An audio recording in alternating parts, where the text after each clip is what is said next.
علیکم مفتی صاحب څنګه یې ښې جوړې خیرت ده مفتی صاحب دا نوم ته وګوره په یو بوټ لیکلی ده خلک وایي چې دا د الله نوم ده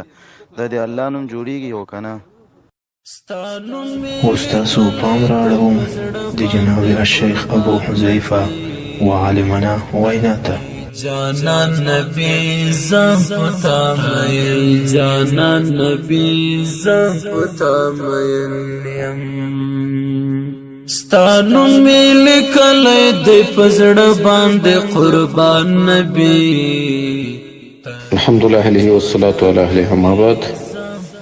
ورور دا پوښتنه کړې ده چې دا د الله نوم په دې چپل باندې لیکلي ده د الله نوم جوړیږي که نه نو په دې کې خو هېڅ شک نشته دا صریحي د الله نوم دی او که چیرې داسې لیکل شوی وی چې ډېر وړوکی وی لیدل کېدلی نه بیا مې ورڅه خبره وه دا خو واضح دی او د الله نوم دی داسې چپل په پښو کول قصدن نو د ایمان نه وتل دی والسلام علیکم ورحمت الله وبرکاته ډېر صفات عالی شان نبی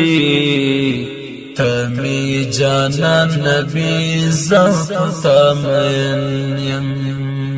تا یاسین طه ډېر صفات عالی شان نبی تمی جانان نبی زم پتا مین یم